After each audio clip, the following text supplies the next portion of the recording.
I debated on when to start posting ideas for Christmas. I've seen people already doing that because I know times are tough right now and people need to prepare. So if you see me still in summer clothes, that is because I am posting this earlier than I thought I was going to. But I want to get those ideas out there to maybe help save some money this holiday season and keep you in line with your budget so that you can afford to buy the food and the things that you want to do to celebrate properly this holiday season. So let's get started. I do a lot of frugal Christmas hacks. I'm kind of known for them. My kids are aware of them. They kind of chuckle about it. And they just know that this is the way I've always done it. And many of these I've learned from my mom. And some of them I've added along the way. So the first thing that we do is we can make Christmas postcards out of old Christmas cards. So as you go ahead with this holiday season and you think about how much those holiday greeting cards have cost. I bought some at the end of last season for half price and they were still like $7.50 for 25 cards. I only have bought them maybe once in the last 5 years because I had an abundance of them that I've been using. But you can do so much with old Christmas cards. Now, this one I'm saving. As you can see, it is a Christmas llama with glasses. I am not going to cut this one up. I'm saving it because it's so cute. But you can take Christmas cards that aren't bulky like this and just have a picture and cut them off and then use the back side to be like your mailer part and put the address and your return address and a stamp on them and cut that to make it postcard size. It saves a little bit of money on postage to send a postcard instead of a card. And you can reuse those great Christmas cards that you're getting all season long for next year without having to purchase more.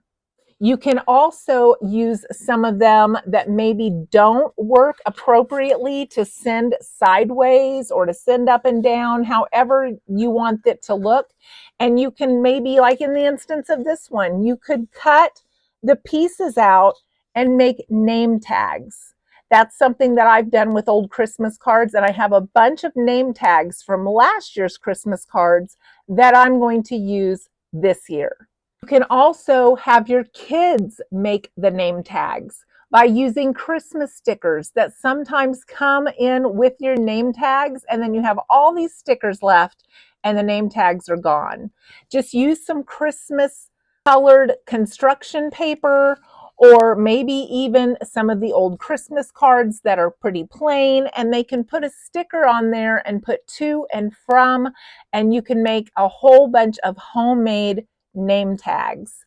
Your family will appreciate that your kids were involved, that they helped make the name tags, that they had a fun project to participate in, and it keeps you from buying more name tags and gets the kids involved. Also, pipe cleaners are something that we used all the time when my kids were young to make creative Christmas ornaments. We would take a white one and a red one, twist them together, and make them into candy canes. They made them into Santa Claus faces. They had all kinds of creativity, made them into Christmas trees, and then they would make a little pipe cleaner loop and make a hook to hang it on the tree. So you can do so many things with your kids and get them involved in some of these frugal things, and it's a lot of fun for them, including stringing popcorn, stringing cranberries, and decorating your tree that way. That is a lot of fun. It keeps them busy, and they really enjoy that. My kids did that growing up. Now, those are only good for one season, but it's so much more fun to make some of these things at home. And of course, instead of buying any sort of Christmas bulb hooks, just take some of your paper clips, just flip them and you can cross them over and you've got a Christmas hook. We did this all the time growing up. We didn't buy Christmas hooks. My mom had some paper clips and we just made them into homemade Christmas hooks. Bread twisties are also a great frugal thing to keep to use at Christmas time. I particularly like these kind that are very shiny. I will use them in some of the clearance little bags that I buy at Christmas time to fill with fudge or chocolate covered pretzels. I can give them to teachers. We can give them to people in the nursing home. We can take them to shut-ins. They really appreciate having some home cooked candies at Christmas time, and these little shiny hooks really top off the gift. You could also save the not so pretty bread ties and use those to hang your Christmas lights. They work great to hang them on fences, and even the little plastic hooks that come on your bread work great to hang your Christmas lights on your fences if you have a wire fence. We reuse Christmas paper. We reuse Christmas bags, mailing bags, packing bubble wrap, anything like that that I get a hold of, I hold on to for Christmas to mail things out. Any of those padded envelopes, you can always change the label and send those back out rather than buying more. So I recycle all of those things and use a lot of them at Christmas time. We skip the bows a lot because those are an extra expense, and I just reuse bows that haven't been smashed from last year with a little bit of Scotch tape. I have got my children so used to this that they will hand me their Christmas paper if it hasn't been torn up, and I will fold it carefully and I will store it until next year. Some of the Christmas wrap I have is from many, many years old. And when I was a kid, it was my job to trim off the pieces of tape or the pieces of the Christmas paper that were torn and make them a perfect square again. That's something we did every single Christmas to save our Christmas paper, and we stacked it neatly in a box and then sorted through it to find the right size to wrap presents again next year. Christmas season is a great time to buy gift cards, not only as gifts, but also to use yourself. Many restaurants will offer maybe a buy 40 and get 50 for your gift card. And if you plan on going out to eat later during the year at some point, you can save yourself an extra $10 by buying them then. In fact, one of our coffee places that my daughter really, really loves offered a buy 20 and get 30 last year. And I snagged that up and I just saved it for her birthday in January. Our local Dillon store will run a special where you can buy gift cards and get 4 times the amount of your fuel points when you go to get gas at their gas station. So you get a bonus by just buying maybe a Dillon's gift card, buying your groceries with that gift card, and getting 4 times the fuel points. Many times when my kids were young, we got ditch Christmas trees. Out here in the middle of nowhere, there are evergreens that just grow wild. And they may not look perfect like the ones that you would purchase at a Christmas stand, but they look very natural. They smell so much like evergreen, and they're absolutely free. The county doesn't care if we cut them out of the ditches. That just saves them some work.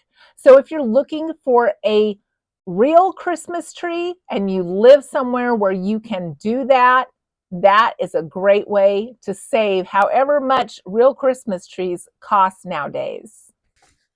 And making those homemade treats and giving them out, that is a great gift for so many people. In fact, I had an assistant director of nursing, and you may be watching, Phyllis.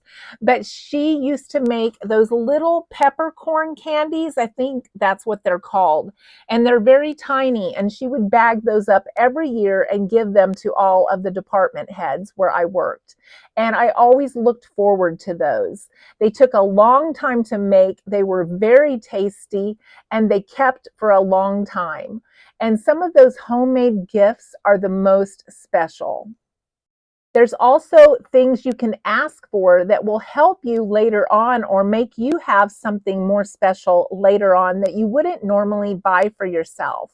For instance, last year, my son asked if there was something that I would like. And when I have visited him, he's had this wonderful gingerbread coffee that came from the spice merchant in one of our local cities. And they have coffee beans, they have fresh ground coffee, and they have some of those holiday flavors. And the gingerbread was so good. So I said, I would really like some gingerbread coffee. And he got me some of that. Well, I found that when I made it at home, it never quite tasted as good as when he made it. But I found a perfect trick on how to make it. Remember when I told you if you bought a coffee that you didn't particularly care for, you can take 1 scoop of that and a couple of scoops of your regular and mix it together and it would be perfect? That's what I've been doing with my gingerbread coffee to make it last longer. And I've been using it to make my iced coffee and my hot coffee. It has just that little bit of gingerbread flavor by using 1 scoop and then 2 scoops of the regular. And I can make it last 3 times as long. And it's absolutely delicious and a treat. So think about things like that you can ask for if someone asks you what you would like for Christmas. Something like that you wouldn't normally ordinarily buy for yourself, but it also helps you in the long run. So I don't have to buy as much coffee and I get a special little treat in my coffee when I decide to use 1 scoop of the gingerbread coffee. And one of my favorite Christmas hacks is to use your bags from your lawn chairs to store your Christmas paper. They fit in here perfectly. You can fit several rolls and then you can just cinch them up, hang them in your garage, hang them wherever you want or store them in a corner and no one will know that you have saved your Christmas paper when you bought it on special and you have a place to store it. Because many of us don't use these bags later anyway, or the lawn chair breaks and we end up with extra bags. So I hope you're able to use some of these frugal hacks that I use at Christmas time, and I hope you enjoy your holiday and have an abundance due to saving in other areas. You have a great day.